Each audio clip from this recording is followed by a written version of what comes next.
का सारथी। ब्रेक के बाद आपका स्वागत है। वक्फ संशोधन बिल के खिलाफ सपा सुप्रीमो अखिलेश यादव खुलकर सामने आ गए हैं। अखिलेश यादव ने दिल्ली में चल रहे विरोध प्रदर्शन पर पोस्ट किया है। भाजपा सरकार पर एक्स के जरिए हमला करते हुए कहा कि बीजेपी की नकारात्मक राजनीति समाज में दूरियां बढ़ा रही है। बीजेपी ने एंग्लो इंडियंस का आरक्षण समाप्त किया है। किसानों को परेशान करने के लिए काले कानून लाए। नोटबंदी के हर नागरिक को परेशान किया था। साथ ही आरोप लगाया कि जीएसटी से छोटे दुकानदार, व्यापारी और कारोबारी परेशान किए और अब ये बीजेपी सरकार वक्त की सियासत कर रही है।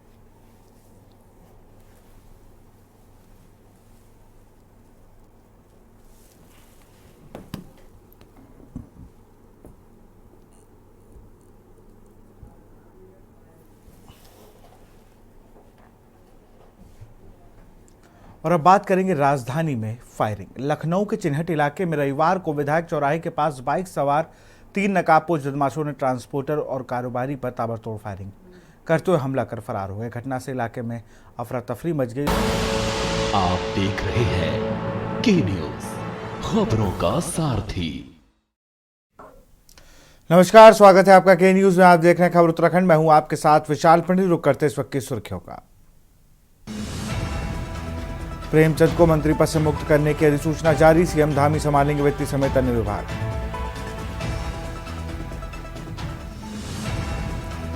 सरकारी अधिसूचना में हिंदू महीने लिखने का सीएम धामी ने दिया निर्देश। हिंदू कैलेंडर से होगा सरकारी कामकाज।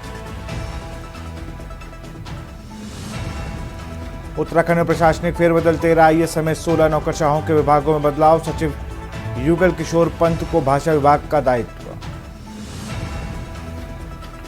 आंगनवाड़ी कार्यकर्ताओं ने वेतन वृद्धि समेत 6 सूत्री मांगों को लेकर विरोध प्रदर्शन किया। प्रदर्शन के दौरान पुलिस और कार्यकर्ताओं के बीच हुई धक्का मुक्की।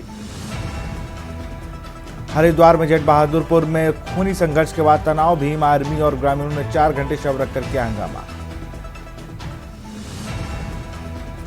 अल्मोड़ा में 100 से अधिक विश्वविद्यालय विद्यार्थियों ने आंतरिक परीक्षा दी। रिजल्ट आया 0। आप देख रहे हैं के न्यूज, खबरों का सारथी। बुलेटिन की शुरुआत करेंगे देहरादून की खबर के साथ, जहां पर उत्तराखंड में प्रशासनिक फेरबदल हुआ है। 13 आईएएस समेत 16 नौकरशाहों के विभाग में बदलाव। सचिव युगल किशोर पंत को भाषा विभाग का दायित्व।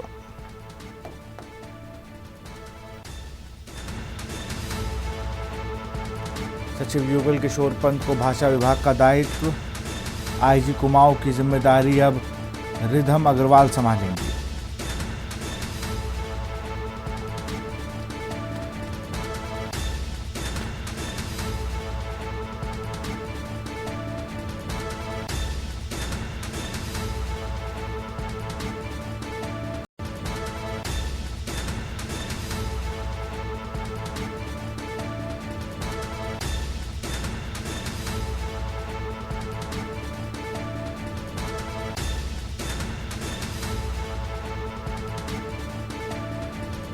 तेरह आईएएस समेत 16 नौकरशाहों को विभाग में बदलाव।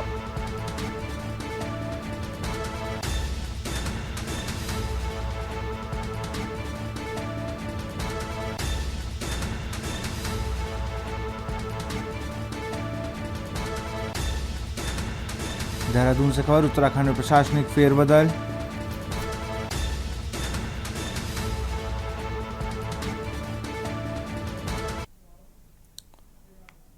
और इसी बीच देहरादून से एक और खबर आपको बता रहे। खबर देहरादून से, जहां पर प्रेमचंद को मंत्री पद से मुक्त करने की सूचना जारी। सीएम धामी संभालेंगे वित्त समेत अन्य विभाग। अग्रिम आदेशों तक सभी विभाग सीएम धामी के पास होंगे।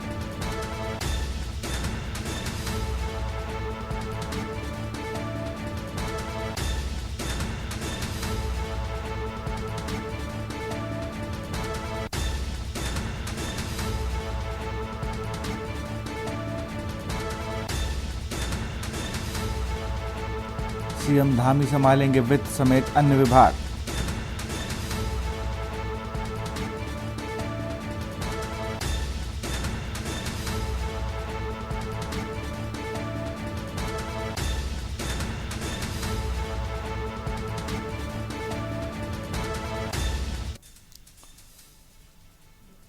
खबर देहरादून से। उत्तराखंड की राजधानी देहरादून के जिलाधिकारी कार्यालय में प्रोजेक्ट नंदा सुनंदा योजना से सशक्त बनती बेटियों की खबर सामने आई है। आज फिर 3 बेटियां नंदा सुनंदा की पात्र बनी। जिलाधिकारी के मुताबिक बेटियां बोझ नहीं, ये प्रोजेक्ट नैतिक जिम्मेदारी एवं पुण्य का जरिया है। वहीं डीएम देहरादून ने बताया कि 2 निर्धन कन्या बहनों की स्कूली शिक्षा, एक किशोरी की बीएससी आईटी की शिक्षा को पुनर्जीवित कराया गया है।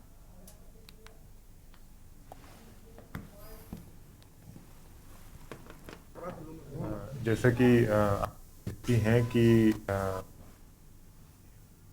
डिग्री हैं और कमिटमेंट्स हैं कि हमारे जो वंचित ग्रुप के बच्चे हैं, महिलाएं हैं, गोइंग एडोलेसेंट गर्ल्स हैं, सो किसी फैमिली ट्रेजेडी या आर्थिक तंगी के कारण उनको अपनी पढ़ाई बीच में छोड़नी पड़ी, चाहे स्कूल एजुकेशन हो या ग्रेजुएशन हो, स्नातकोत्तर एजुकेशन हो। सो ये जिला देहरादून में हमने एक इनिशिएटिव कमेंस किया है कि उन बच्चों को खोज कर, बहुत सारे फैमिलीज़ और बच्चे खुद भी अप्रोच करते हैं हमारे बहुउद्देशीय शिविरों में, जैसे आज का जनता दिवस है या हमारी फील्ड विजिट्स हैं। आर्थिक तंगी है फैमिली में, तो उसका एक बाकायदा एसओपी जारी किया गया है और उस एसओपी के तहत जो बालिकाएं चयन होकर आती हैं उनको इस इनिशिएटिव के माध्यम से सपोर्ट किया जाता है। और जैसा हमारा इंटेंट था कि जैसे जैसे बालिकाओं का चयन होता जाएगा, ये प्रोजेक्ट हमारा निरंतर चलता रहेगा। तो आज 3rd फेज़ में कुछ और बालिकाओं का चयन हुआ है और उनको यहाँ पर चेक्स वितरण करके उनकी संस्थाओं को पैसा डायरेक्टली प्रेषित कर दिया जाएगा और उनकी जो पढ़ाई है वो रिज्यूम हो जाएगी।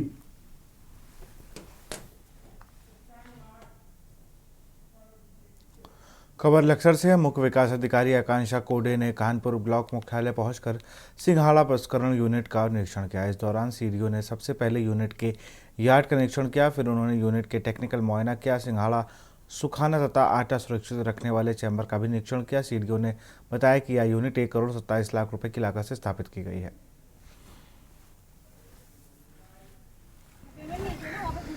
हमारी जो सिंघाड़ा प्रोसेसिंग यूनिट कानपुर ब्लॉक में लगी है, वो टोटल जो प्रोजेक्ट है वो 1 करोड़ 27 लाख के आसपास का प्रोजेक्ट है। और आज जो निरीक्षण किया है इसमें ये देखा जा सकता है कि मशीन जो है वो बाकायदा लग चुकी हैं, ऑफिस भी सेटअप किया जा चुका है और अभी काम भी जो है कुछ चल रहा है। सोलर ड्रायर्स भी लगाए जा चुके हैं।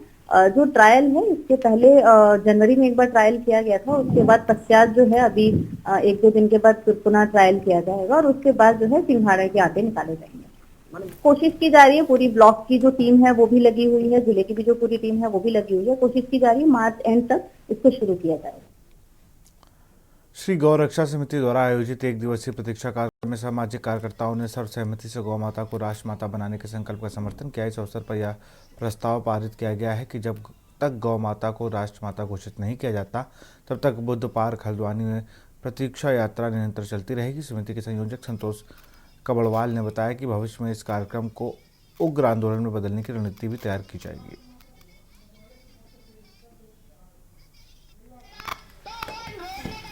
मामला ये है कि भगवान शंकराचार्य जो सनातन धर्म में सबसे बड़े धर्म के पद पर विराजमान हैं, उनका ये आदेश है, उनका ये सरकार से मांग है कि गौ माता को राष्ट्रमाता घोषित करा जाए, उसको पशु श्रेणी से हटा करके गौ माता को राष्ट्रमाता घोषित करा जाए।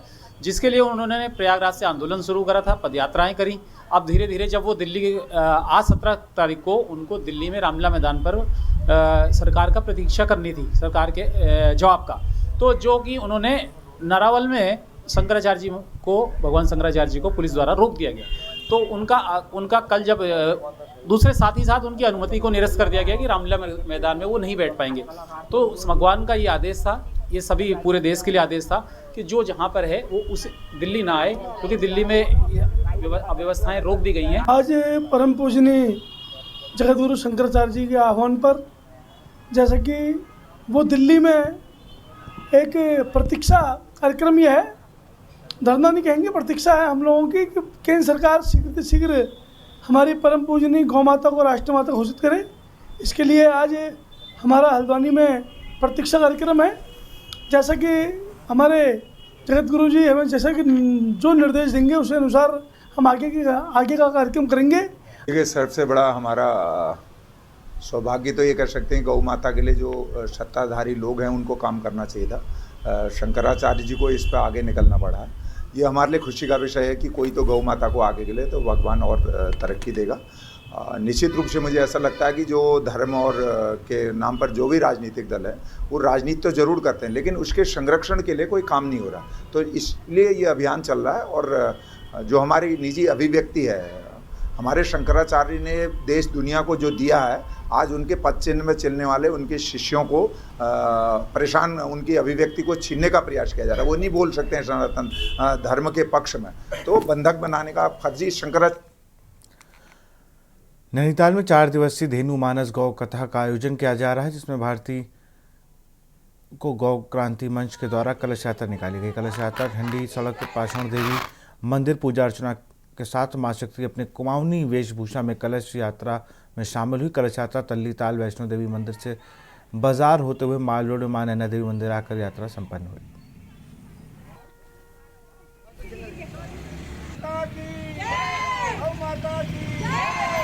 इसी उपलक्ष्य में कलश यात्रा यहाँ पाषाण मंदिर से कलशों की पूजा करके तल्लीताल वैष्णो मंदिर होते हुए बाल रोड होते हुए आज कलश यात्रा यहाँ पर पहुँची है।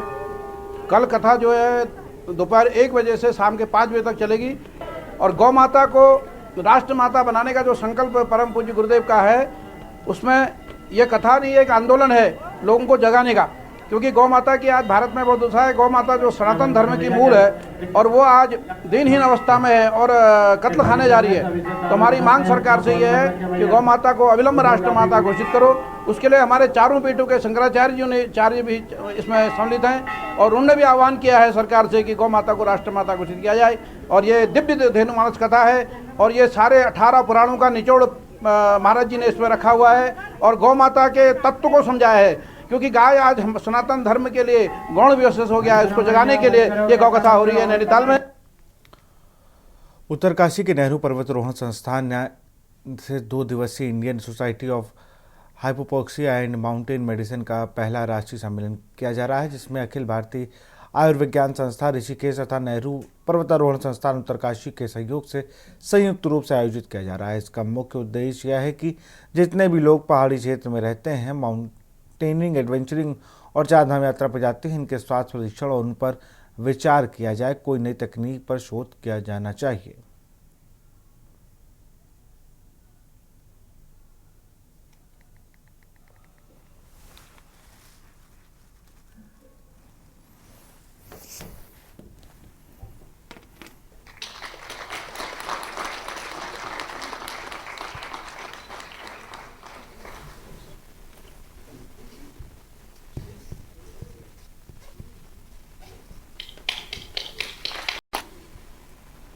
जो कार्यक्रम हम कर रहे हैं, ये हमारी सोसाइटी एक नई बनी है, Indian society of hypoxia and mountain medicine. ये सोसाइटी का लक्ष्य है कि जितने भी लोग पहाड़ी इलाके में रहते हैं या माउंटेनियरिंग या एडवेंचर स्पोर्ट्स में जाते हैं, या जैसे हमारे लोग केदारनाथ 4 धाम यात्रा पे जाते हैं, इनका हेल्थ, इनकी जो स्वास्थ्य के बारे में विचार विमर्श करें और उसके लिए कोई ना कोई नई जो समस्याएं हैं उनके लिए नई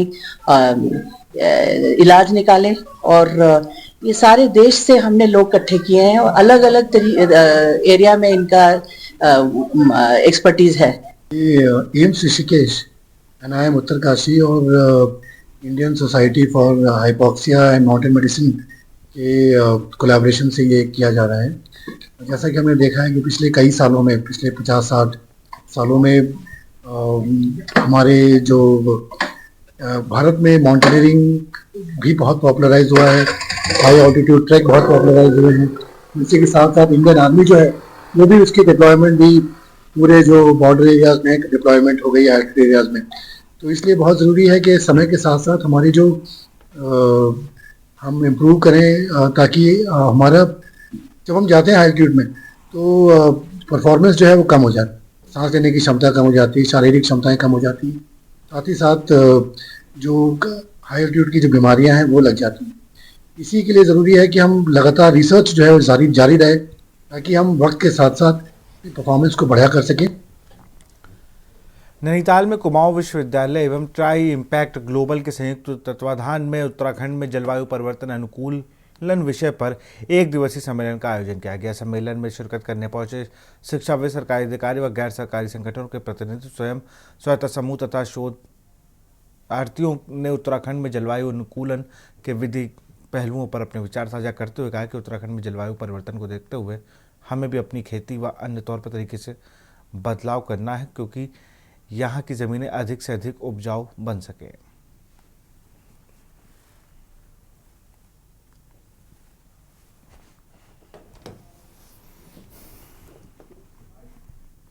सफलताएं हैं, ये अच्छे से डॉक्यूमेंटेड नहीं है। इनको बाकी जो लोग हैं जो इच्छुक हैं इस तरह की सफलताओं में और उनको अपनाना चाहते हैं अपने रोजगार के लिए, जैसे हमारे पास उत्तराखंड में रोजगार का एक बहुत बड़ा मुद्दा है कि हम युवाओं को रोजगार कहाँ से दें और जो पलायन हो रहा है युवाओं का उसको हम कैसे रोकें और हम अपनी ज़मीन को उपजाऊ कैसे बनाएं, अपने लाइवलीहुड के लिए कैसे उसको उपयोग करें।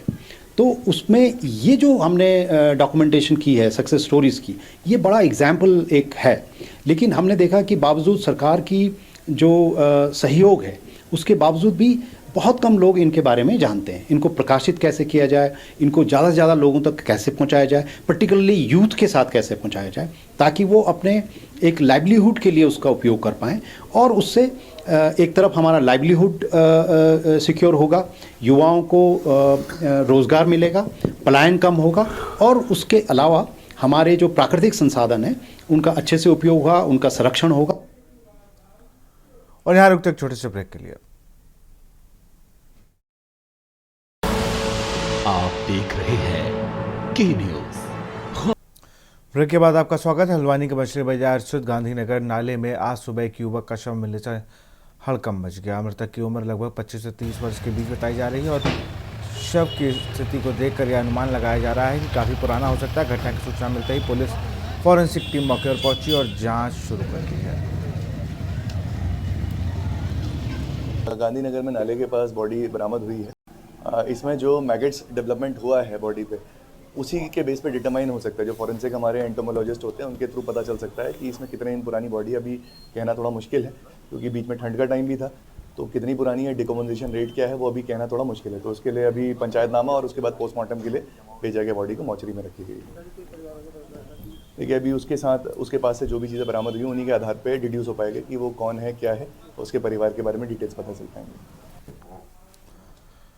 देहरादून के डोईवाला स्थित लच्छीवाला टोल प्लाजा पर राष्ट्रवादी रीजनल पार्टी ने विरोध प्रदर्शन किया। प्रदर्शनकारियों ने आरोप लगाया कि स्थानीय वाहन चालकों और मालिकों को टोल के लिए परेशान किया जा रहा है। इसके अलावा पहाड़ के वाहनों से भी टोल वसूली का विरोध किया जा रहा है। पार्टी नेता शिव प्रसाद सिंहवाल ने तहसीलदार डोईवाला सोहन सिंह रांगड़ को राष्ट्रीय राजमार्ग मंत्रालय को ज्ञापन सौंपते हुए मांग की कि टोल प्लाजा से वसूली तुरंत बंद की जाए, क्योंकि यह स्थानीय लोगों का आर्थिक शोषण कर रहा है। प्रदर्शनकारियों ने चेतावनी दी यदि उनकी मांग पर कार्रवाई नहीं होती है तो आगे वो उग्र आंदोलन करेंगे। आप सभी साथियों ने यहाँ पर अपना अमूल्य समय निकाला। यहाँ पर ज्ञापन राष्ट्रवादी रीजनल पार्टी के द्वारा और उनके कार्यकर्ताओं और स्थानीय लोगों द्वारा भारत सरकार के जो राष्ट्रीय राजमार्ग मंत्रालय उनको प्रेषित करने के तो हमारे माध्यम से भेजा जा रहा है। इन लोगों की ये मांग है कि जो लोकल लोग हैं जो कम दूरी तय करते हैं उन लोगों को विशेष छूट देनी चाहिए, अलग से एक विशेष प्रकार के पासदारी होने चाहिए और अन्य जो पर्वतीय जिले जो कम इस राष्ट्रीय राजमार्ग का कम से कम प्रयोग करते हैं उनके लिए एक विशेष प्रावधान होने चाहिए, ताकि लोगों को जो महंगाई की मार के साथ साथ बार बार आना जाना होता है तो कई बार ये चीज़ें रिपीट ना हो। इस चीज़ का हमारे भी संज्ञान में है और हम भी लोग इन लोगों से जो इनके जो रीजनल मैनेजर होंगे उनसे भी वार्ता करेंगे और प्रयास करेंगे कि इन लोगों का भी समाधान हो जाए, क्योंकि बार बार आना जाना सभी को दिक्कत होती है और बार बार जो एक राशि होती है वो दी नहीं जाती है।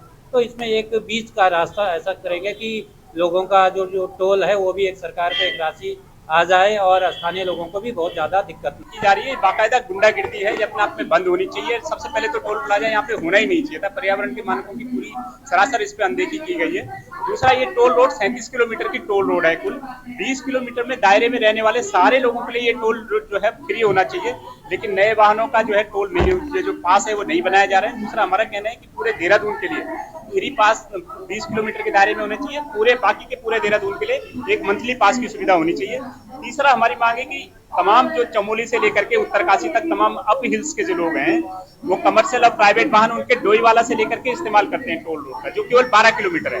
तो जब वो 37 किलोमीटर के दायरे में से केवल 12 किलोमीटर का हमेशा इस्तेमाल करते हैं तो उनके लिए भी एक पास की व्यवस्था होनी चाहिए। उनका भी टोल टैक्स जो है 1/3 तक घटाया जाना चाहिए। प्लाजा ही गलत जगह पे बनाया गया है। उसके बाद हमने, आप देखिए, जोयावाला की जनता ने, हिंदुस्तान की जनता ने भाजपा को 4 इंजन दिए हैं। जोयावाला नगर पालिका उनको दिया है, विधायक उनको दिया है, मुख्यमंत्री उनका है, सांसद उनका है। उसके बाद भी आकर यहाँ पर लोगों को प्रदर्शन करना पड़ रहा है। ये बहुत शर्म की बात है। अगर वो आए और यहाँ के जो भी यहाँ का प्रशासन है, जो भी यहाँ पे GM वगैरह है, उनसे बात करें तो कहीं ना कहीं सोल्यूशन निकल सकता है। कोई बहुत बड़ी बात नहीं है, क्योंकि सेंट्रल में भी वो लोग बैठे हैं, लेकिन कोई सुनने को तैयार नहीं है।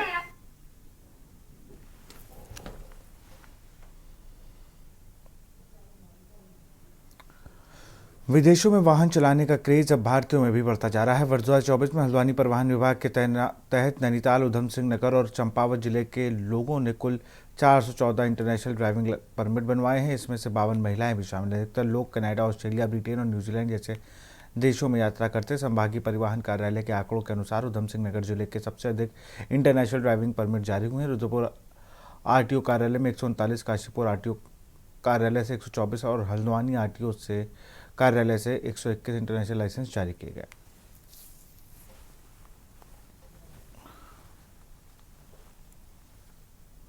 इंटरनेशनल ड्राइविंग परमिट जो है उसको बनाने के लिए सबसे पहले हमारा जो परिवहन.gov.in जो भारत सरकार की साइट है उस पर जाएं। उसके लिए आपको पासपोर्ट चाहिए होता है, जिस कंट्री में जा रहे हैं वहाँ का वीज़ा चाहिए होता है। अगर ऑन अराइवल वीज़ा है तो वो मेंशन करना पड़ता है। और एक फॉर्म 1A होता है जिसमें किसी भी सरकारी हॉस्पिटल से एक मेडिकल चाहिए होता है। और आपका लाइसेंस जो है इंडियन ड्राइविंग लाइसेंस वो वैलिड होना चाहिए।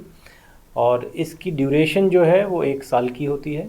और अभी अगर हम लास्ट ईयर की बात करें तो लगभग 156 लाइसेंस बने हैं, जिसमें से 121 जो हैं वो मेल्स के बने हैं और बाकी जो है फीमेल्स के बने हैं। ज़्यादातर ट्रेंड जो देखा जाता है वो हमारा जैसे कनाडा हो गया, ऑस्ट्रेलिया हो गया, इन कंट्रीज में लोग काफ़ी जाते हैं क्योंकि ट्रांसपोर्ट का वहाँ पर उनको जॉब भी मिलता है, या खुद अगर आप टूरिज़्म के लिए भी जा रहे हो तो हमारा जो 1 साल का जो वैलिडिटी होता है इस लाइसेंस का, इस लाइसेंस के बेस पे आप वहाँ पर गाड़ी भी ड्राइव कर सकते हो। तो जैसे रेंट अ कार स्कीम वगैरह वहाँ पर भी लागू हैं।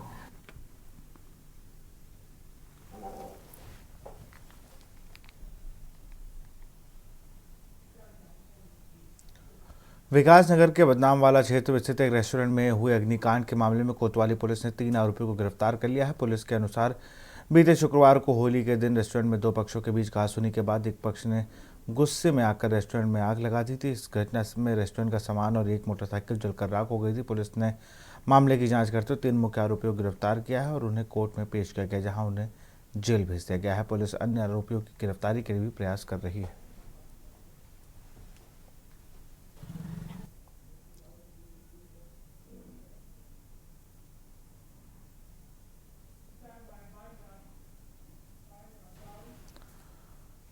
तो फिलहाल खबर उत्तराखंड में इतना ही। देखते रहिए न्यूज़ इंडिया। नमस्कार। आप देख रहे